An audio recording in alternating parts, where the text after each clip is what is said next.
Bom dia, boa tarde, boa noite. Gente, estamos aqui hoje para falar um pouquinho sobre um tema muito bacana que a gente está discutindo dentro do projeto Cuidando de Mim, Cuido Melhor de Você. O tema é rede de apoio. É um termo que normalmente a gente escuta ser dito dentro do serviço social, às vezes dentro da psicologia, e a gente não tem tanta profundidade na discussão sobre ele. E para isso estamos aqui com o Valdemir, que é psicólogo, a Arlene, que é assistente social, e comigo enquanto advogada e socióloga, para a gente estabelecer um diálogo entre as nossas áreas e o referido tema, né? Rede de apoio. Gente, então vamos lá.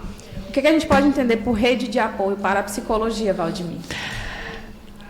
Boa tarde, boa noite, ou bom dia, né?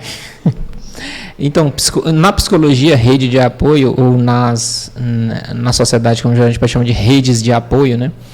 São as estratégias que existem, as redes que existem de apoio a determinadas pessoas, né? Na psicologia em específico, a gente fala assim, que o paciente está enfrentando algum problema de adoecimento mental, algum transtorno, e ele tem vários recursos ali que a sociedade oferece, são as redes de apoio que a sociedade oferece, o governo, ONGs oferecem para ajudá-lo. E na família, a rede de apoio principal é a família, né? Família, amigos, relacionamentos, essa interação desse ecossistema que está em torno do paciente, que a gente chama de rede de apoio. Quanto mais estruturadas essas redes de apoio são, melhor são as estratégias de enfrentamento do adoecimento deste paciente, né? Bem didaticamente seria isso, né? Sim, eu vi muito a questão de rede de apoio quando eu trabalhei lá no meu mestrado e graduação, em que eu trabalhei com mulheres em situação de violência. É um termo muito presente também quando a gente vai discutir essas questões, ou na vida das mulheres que se encontram em situação de violência e tentam romper com essa violência, né? No sentido de, é importante que essas mulheres estejam amparadas. O ideal seria que, inicialmente, por familiares, por amigos, pessoas mais próximas, amparadas no sentido de terem o apoio de, olha, você vai denunciar o agressor, você vai levar adiante esse processo, eu estou com você. E isso faz muita diferença, inclusive, nessa tomada de decisão da mulher sobre fazer a denúncia, sobre levar adiante um processo judicial. Então, eu percebi nesse estudo que as mulheres que possuem uma rede, ainda que mínima, de apoio, elas conseguiam levar adiante o processo, né? Dar o primeiro passo, que é a denúncia, o registro do boletim de ocorrência, e levar esse processo adiante. Aquelas que não tinham apoio, como socialmente a gente ainda julga bastante, uma mulher que resolve denunciar o marido, que é pai dos filhos, muitas mulheres, por não terem nenhum tipo de apoio ou pouquíssimo apoio, elas acabam não denunciando e aí passando muito tempo sem nenhum tipo de suporte, né?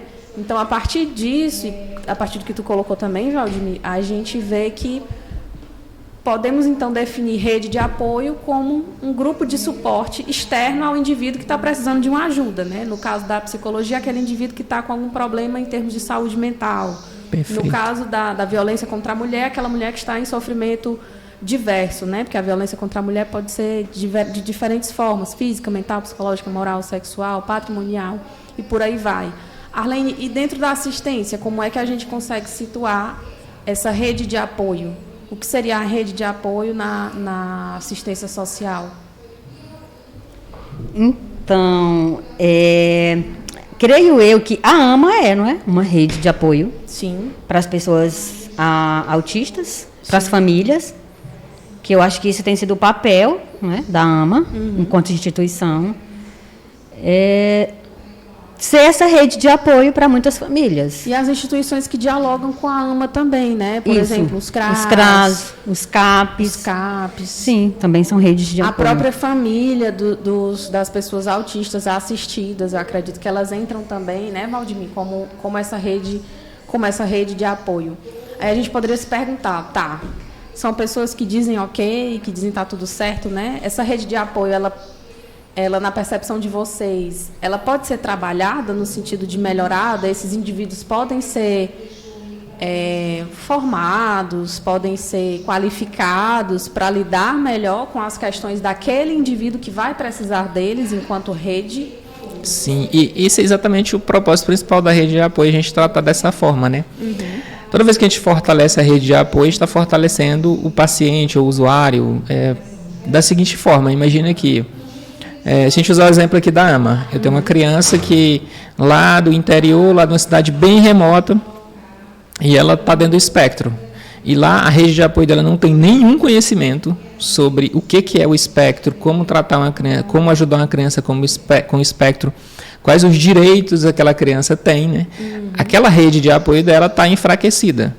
Imagina que existe um trabalho lá, não existe trabalho orientativo, advogado, psicólogo, terapeuta, assistente social, e vai fortalecer essa rede. Naturalmente, os recursos que essa criança tem, né, e as próprias estratégias de enfrentamento dos problemas que ela possa vir a ter vão ser mais fortalecidas quando você fortalece a rede de apoio.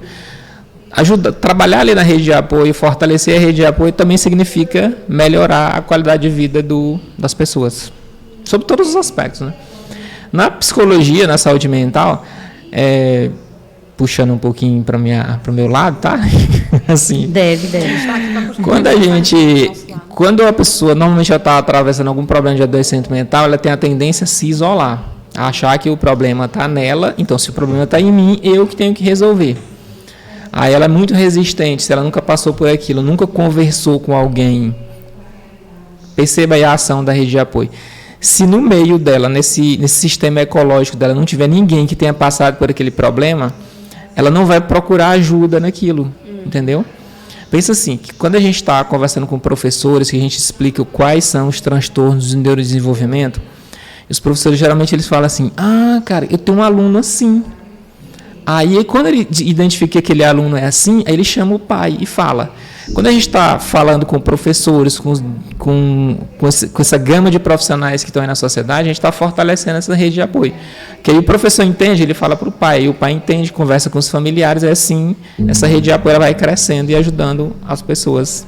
E é meio que ajustar um diálogo, né? Todos os indivíduos sabendo do que estão falando, sobre o que estão falando e pensando formas de intervir no sentido de apoio e suporte para aquele indivíduo que demanda, né? Sim. E para a gente ver a relevância disso, eu gosto sempre de me colocar como exemplo, né, Valdinei? Falando aí, eu fui pensando. Eu sou uma pessoa diagnosticada com transtorno depressivo e transtorno de ansiedade. Aos 23 anos, mais ou menos, eu tive uma crise muito severa, depressiva, e exatamente com essas características de achei que não precisava dialogar com ninguém, não tinha muita facilidade de diálogo familiar, não tinha muitos amigos e me isolei bastante das pessoas, né? Já era distante, mas me isolei mais.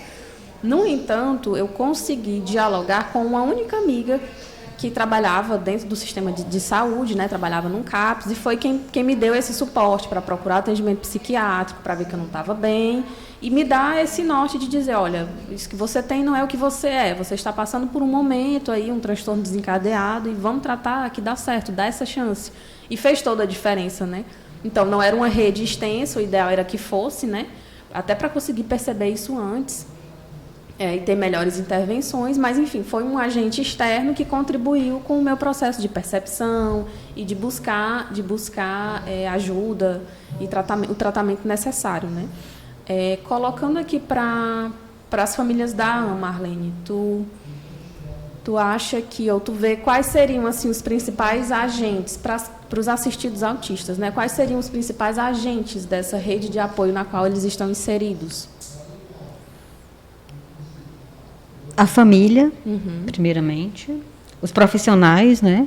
Sim, bem porque são facilitadores dessa rede, né? Que a família chegue até essa rede, a esse apoio.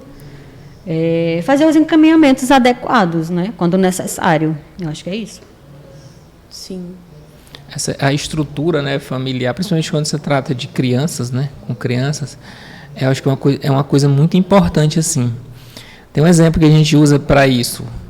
Assim, quando você trata uma criança, eu não sou terapeuta de criança, mas eu conheço vários profissionais que trabalham, mas eu me pergunto, o que é mais difícil no trabalho terapêutico com crianças? Aí elas dizem, a família. Porque a família ela tem que estar toda engajada no processo terapêutico da criança. Porque a criança, ela costuma ser um sintoma da família. Se ela tiver alguma dificuldade, tipo crianças autistas, ela precisa de algumas especificidades, né?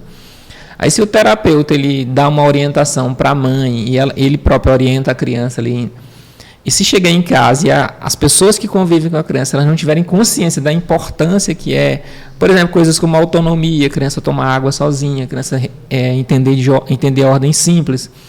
Se houver alguém na casa que atrapalha esse processo, não intencionalmente, mas por não saber, né? Você não entende, olha, você não pode levar água para ele sem que ele peça água. E a pessoa, por ignorância, ou então pelo hábito de já estar ali com a criança, impede esse crescimento da criança. Esse é um exemplo de que a rede de apoio, assim como ela pode ajudar muito, no caso da família, ela pode atrapalhar muito. Né? A desinformação é tão poderosa quanto a informação. E o que a gente faz essas campanhas? O Setembro Amarelo, Janeiro Branco, sobre adoecimento mental, para fortalecer essas redes de apoio, para que nas escolas as pessoas conversem sobre adoecimento mental. Porque aí quando eu converso, eu entendo assim, não, realmente eu tive isso, você teve isso. A gente começa a conversar e essa rede ela vai crescendo. Aí quanto maior ela for, mais forte ela fica e mais poder ela tem para ajudar as pessoas, né? Tu tocou num ponto aí importante que a gente vê sendo discutido bastante aqui dentro da AMA, nos trabalhos desenvolvidos na AMA, que é a necessidade de conseguir potencializar esse agente chamado família, no sentido de dar continuidade ao desenvolvimento dos assistidos, né, em casa. Então, há todo um processo ainda inicial de sensibilização dos familiares, desde do pai e a mãe ali, o básico, até os mais extensos, primos, tios, para que primeiro entendam o que é o espectro do autismo, né, as especificidades daquele indivíduo que é familiar deles, que convive com eles, e de que forma eles podem contribuir com esse processo de continuidade, de autonomia, de desenvolvimento cognitivo desse indivíduo em casa, né? Porque até algum tempo atrás isso não era uma tecla, vamos dizer assim, muito batida, né? A gente ainda está muito, enquanto sociedade, ainda está muito viciado em levar o indivíduo para a instituição de terapias, a instituição de ensino, e não, ao voltar para casa, não estender isso, não continuar o que foi desenvolvido lá, o que foi trabalhado lá, para contribuir com esse processo, digamos assim, de desenvolvimento mesmo da pessoa, né? Desculpa te interromper, essa questão do diagnóstico, né, do laudo que a criança tem, o laudo ele não pertence só à criança, né? O laudo ele pertence também à família. Nossa. Então, assim como a criança vai enfrentar aquilo, a família também tem que enfrentar, né? Ela tem que aprender sobre o assunto, contribuir ele com a criança, se adaptar à criança. Esse é o aspecto principal. Tem um mito que a gente tem na nossa sociedade, que a gente pensa assim, que eu tenho um problema, aí se a criança não está, sei lá, aprendendo a ler, a criança neurotípica mesmo, aí eu chego lá na escola, a Arlene, a professora do meu filho, ali, meu filho não está aprendendo a ler não, te vira, dá teu jeito, entendeu? Como se a responsabilidade de aprender fosse isso. No caso do TEA, no caso da educação em geral, a contribuição da família é gigantesca, gigantesca. Uma vez eu recebi um adolescente, uns 13 anos, aí o pai disse, rapaz, o Admir, eu trouxe esse menino aqui para tu dar um jeito nele. Aí eu disse, nossa, como é que eu vou dar um jeito nele? Eu vou ver ele uma vez por semana, você está convivendo com ele há 13 anos, não deu jeito, quer que eu dê jeito em uma semana? Não tem como, né? A família ela tem que assumir esse papel, né? Assumir aquele papel, a escola assume o seu papel, os terapeutas o seu papel, a AMA assume o papel da AMA, pai, mãe, é a melhor formação que tem para ter o melhor resultado do tratamento. Já é uma rede, né? É uma rede. A AMA, a família, já é uma rede, né? Já está se construindo uma rede. Sim. Porque a criança, ela convive primeiro com a família, né? A família, é através da família, do convívio na família, que ela vai aprender a conviver na sociedade, a conviver com os outros, o que ela aprendeu ali dentro da família, né? São as nossas maiores referências, né? Não dá para colocar nas mãos dos outros, né? É a família mesmo que tem que está percebendo, que está auxiliando.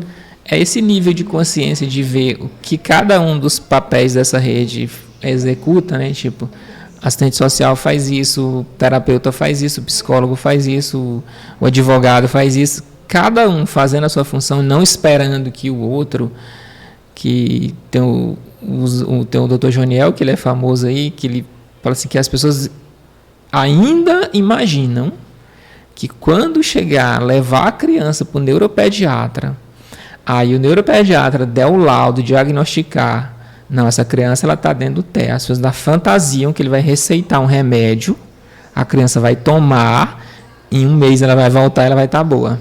Ainda existe esse... E a gente, pronto, esse é um ponto também que a gente vê de forma muito recorrente, né, Arlene? As pessoas depositarem muita, não descredibilizando, pelo amor de Deus, gente, é claro, a medicação, ela tem o seu papel no processo, né, tem sua função, mas ela não resolve tudo. E dentro da avaliação de alguns casos que a gente já acompanhou enquanto equipe multiprofissional, nós já vimos esse tipo de afirmativa, né? Porque as pessoas esquecem também que é uma criança, um adolescente autista, um adulto autista, mas que ainda estão dentro daquele período de faixa etária, da infância e da adolescência. Nós temos questões sociais que tocam esse indivíduo, que vão mexer com esse indivíduo. Nós temos questões biológicas, hormonais. Ali é uma pessoa que está em desenvolvimento. E aí acaba reduzindo, de certa forma, essa pessoa ao autismo e, pior ainda, reduzindo a intervenção medicamentosa. Ou seja, ele está mais agressivo e ele não estava antes. Eu tenho que falar com o doutor para ele aumentar a dose. Ele não está conseguindo dormir direito, eu tenho que falar com o doutor para ele mudar o remédio. E não é bem assim, né? Às vezes são questões ambientais, que inclusive essa família, ou esses amigos, esses indivíduos de convivência mudaram alguma coisa, ou não contribuíram com esse processo, né? Então, acho muito importante a gente reforçar isso, que cada um tem seu papel e precisa compreender que papel é esse, para saber, inclusive, dialogar com esses outros agentes. E acho que a gente poderia, inclusive, trabalhar com os mapas mentais mesmo, né? Quando for trabalhar com as pessoas, de fazer, de colocar desenho. Vamos construir aqui, situar onde é que está cada agente dentro dessa rede de apoio. Quem são os agentes da rede e onde é que se encontra cada um, né? O que é de competência de cada um desses agentes, como é que eles devem trabalhar, ou eles podem trabalhar com você, familiar, ou com o seu filho, com a sua filha. É uma ideia bacana trabalhar com eles. O fomento da rede de apoio, né, ao potencializar a rede de apoio, imagine que a criança está nesse centro, né? O centro desse sistema é a criança, ou o adolescente, ou o adulto, né? E ele vai sofrer com o que essa rede de apoio fizer de ruim e ele vai ficar feliz com o que ela fizer de bom, né? Agora imagina assim, se eu tenho uma rede de apoio que a gente pudesse citar aí 10 itens diferentes, né? Família, escola, terapeuta, psicólogo, sociólogo, a gente citasse 10 agentes dessa rede de apoio. Se cada um desses agentes contribuir com 5%, imagina a melhora que a criança que está lá no centro vai ter, né? Sim. Tipo, uma pequena contribuição de um profissional, ele contribui muito com a criança, quando todos se juntam e traz um resultado lá. Olha, às vezes a gente está conversando com o terapeuta de crianças, a terapeuta está trabalhando uma coisa simples. É só a criança sentar e almoçar. Sentar e almoçar, o básico. Que elas vão bem devagar. Aí não, eu quero que a criança sente e almoce. O objetivo é esse. Aí ela chama lá desde o porteiro do prédio, a terapeuta chama a babá, a empregada, a cozinheira, o papai, a mamãe, a titia, a vovó. E ela explica para todos eles a importância de fomentar aquele comportamento. Aí a criança aquilo ali se torna uma coisa diluída no dia a dia da criança, né? Quando ela acorda e a mãe pega, senta, que você vai sentar para tomar café, o vovô, assim, quando desce lá embaixo, está saindo do prédio, aí o porteiro, e aí, cara, sentou lá, aí você vai fomentando esse comportamento. Todo mundo trabalhando junto, um esforço mínimo de cada um, aí você ajuda a criança, né? Agora imagine que todo mundo tem que estar muito bem alinhado, né? Sincronizado. O objetivo é esse, vamos lá, o objetivo é esse aqui. O X da questão é alinhar. Então, o mais difícil, na verdade, é preparar essa rede de apoio. Sim. Né? Tu falando aí, eu me lembrei do meu enteado, de 6 anos. Ele é filho de pais separados, né? A mãe dele mora numa residência, o pai dele mora em outra residência, e ele tem uma convivência partilhada com ambas as famílias.